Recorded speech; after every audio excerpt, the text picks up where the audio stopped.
What's up, guys? So, Can You Ever Forgive Me is the true story of Lee Israel, and this film is played by Melissa McCarthy, and it is her true story, and it's based on the book that she's written, and the story sort of follows her, and she's a publisher, or she's not a publisher, she's a writer, and she really wants to write this new book, but she's sort of out of tone with what some of the publishers want. You know, she doesn't want to be too poppy. You know what I mean? So she is not getting any publishing deals for what she wants to do as a writer, as a very talented writer.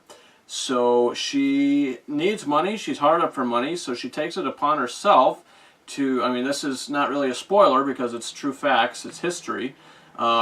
She decides to forge signatures and these letters, these historical letters from these famous authors, and she starts to forge signatures, and she starts to sell these letters, which are fake, as the real thing.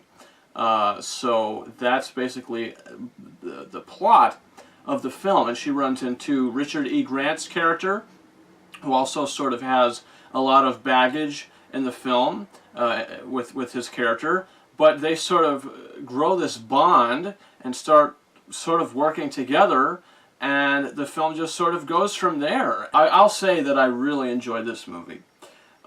This is a very well-made movie.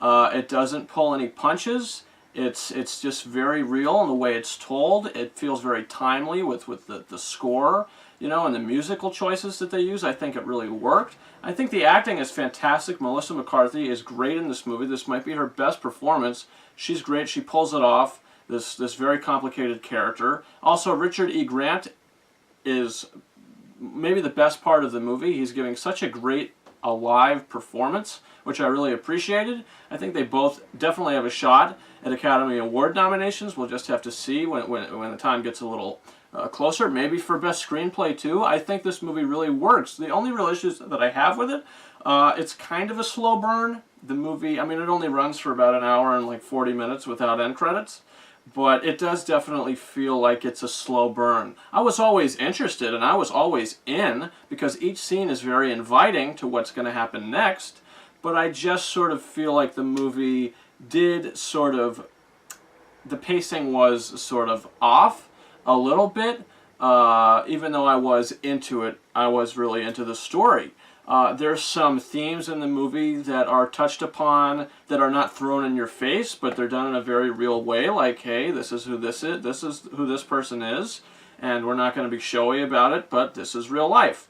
And I really enjoyed that approach. And sure, Lee Israel is not a character who is necessarily that good of a person for what she's doing. I mean, sure, she has good morals about her and some of the things she likes. She's an animal lover, a cat lover in particular. She has this cat, and I will say that later on in the film, something happens to get an emotional reaction out of her, and I was like, wow, A, Melissa McCarthy is really pulling this off, and B, I totally buy into everything that she's upset about right now, which leads me to connect to the character, because it could be a very relatable situation, you know. So in the end of the day, Can You Ever Forgive Me? I was a really big fan of this movie. I liked it a lot. Did I love it?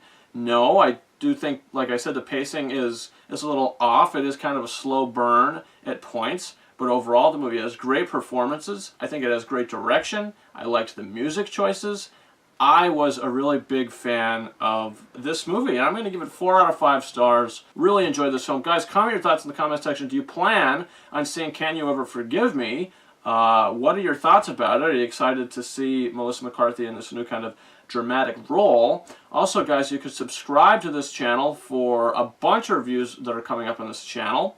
I have reviews right now for Fantastic Beasts, The Crimes of Grindelwald, and Widows. You can check those out. Also, reviews coming up in the future. One coming out today, and a little bit after this, will be the new Mark Wahlberg comedy, Instant Family, so you can check that out. Also, more reviews coming up within the next few days for Boy Erased, Robin Hood, Ralph Breaks the Internet, Wreck-It Ralph 2, Creed 2, and most likely Green Book. There might be another one in there, I'm not entirely sure, but as of right now, that's what I have planned.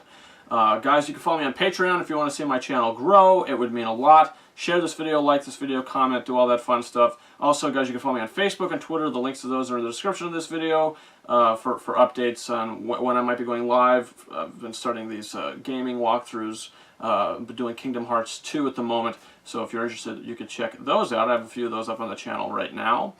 Tonight we'll probably be doing part 4, I believe we're on, so you could definitely check that out. And also, guys, you can follow me on Instagram at KingArises131. Guys, that's been it. Thank you very much for watching my review for Can You Ever Forgive Me? Over and out. I can't say that I regret any of my actions. In many ways, this has been the best time of my life.